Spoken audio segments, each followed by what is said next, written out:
Programme میں ایک بار پھر خوش آمدید۔ کامران صاحب یہ بھی بتائیے گا سر، اب یہ جو وکلا تحریک ہے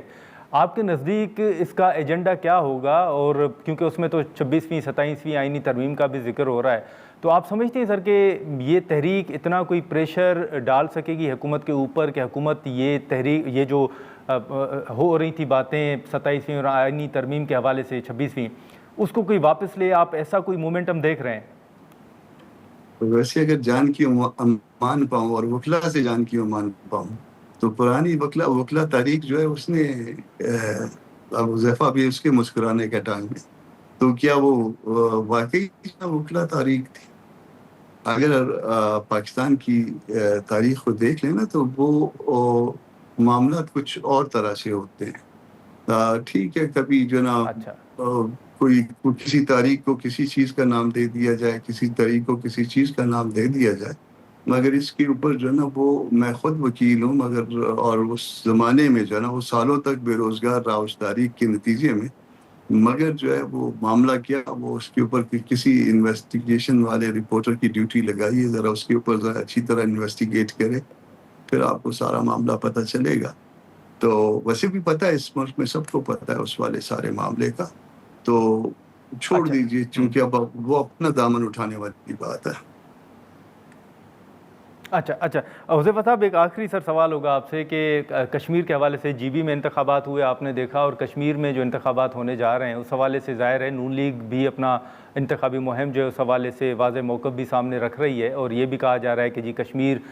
کے لوگ جو ہیں وہ فیصلہ کریں کہ انہوں نے پنجاب کی طرح ترقی حاصل کرنی ہے یا کراچی کی طرح۔ تو اب بڑے بیانات بھی آ رہے ہیں، بلاول صاحب نے بھی تنقید کی ہے، پھر اس کا جواب بھی رانا سونالا صاحب نے دیا ہے کہ بلاول صاحب کے بیانات حالات کو خراب کر سکتے ہیں۔ آپ کیا دیکھ رہے ہیں سر ماحول؟ دیکھیں بات یہ ہے کہ جی کامران صاحب سے حذیفہ صاحب جی سر میں آپ کی طرف آتا ہوں۔ حذیفہ صاحب آپ بتائیے گا۔ جی میں گزارش یہ کروں کہ میں نے تو سکرین پر بیٹھ کر، حالانکہ خواجہ صاحب بہت سینئر ہیں، 88 سے آئی تھنک یا 90 سے پارلیمنٹ میں آ رہے ہیں، ڈیفنس منسٹر ہیں پارٹی کے، یعنی اس وقت ہماری جو پارٹی کے موسٹ سینئر پارلیمنٹیرینز ہیں رانا تنویر اور خواجہ آصف بنتے، لیکن میں نے ان کا دفاع نہیں کیا۔ میں نے کہا انہیں احتیاط برتنی چاہیے اس طرح کے موضوعات پہ بات کرنے سے، لیکن جو گفتگو بلاول صاحب نے کی ہے وہ گفتگو بھی زیب نہیں دیتی۔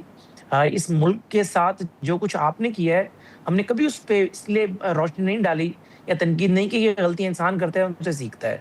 ہم نے خالصتان تحریک کے رہنماؤں کی فہرست نے کبھی بھی کسی کے حوالے نہیں کی تھی کہ پوری تحریک ہی آپ نے اڑا کر رکھ دی۔ ہم نے جو ہے کبھی جو ہے وہ یہ نہیں کہا کہ ہم انسیڈنٹ بجا دیں گے۔ تو انسان ہے، خطاؤں کا پتلا ہے۔ خواجہ صاحب بہت سینئر پارلیمنٹیرین ہیں،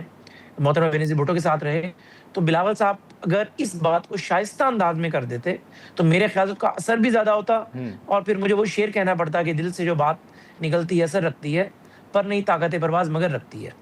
باقی ظاہر ہے کشمیر میں ظاہر صورتحال ٹینشن والی ہے،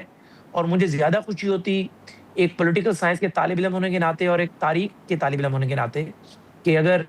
تحریک انصاف بھی اس پورے الیکٹورل پروسیس کا حصہ ہوتی اور جو باقی ٹینشنز ہیں وہ بھی ذرا کم ہوتی، تاکہ الیکشن کا ایک مزہ جو ہے وہ ککڑا نہ ہوتا۔ لیکن لا محالہ اب اگر تحریک انصاف بضد ہے کہ ہم نے کنٹریبیوٹ نہیں کرنا الیکٹورل پروسیس میں، اور باقی بھی وہاں پر احتجاج باقی جو کر رہے ہیں وہ بھی اس احتجاج کو اپنے الیکٹورل ووٹ بینک میں کنورٹ کر کر پارلیمنٹ کا رخ بھی اختیار کر سکتے تھے، لیکن اس میں کچھ نہیں کہا جا سکتا۔ لیکن بلاول صاحب کے بیان میں ضرور کہوں گا کہ بلاول صاحب کے پاس ایک لانگ جرنی ہے۔ میں تو طفل مکتب ہوں، ظاہر وہ ایک جماعت کے لیڈر ہیں،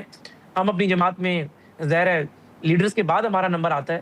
گزارش صرف یہ ہے کہ جس کی اتنی بڑی جرنی ہو، بینظیر کی لیگیسی ہو، ذوالفقار بھٹو شہید کی لیگیسی ہو، تو اس کو میرے خیال سے اس کے منہ سے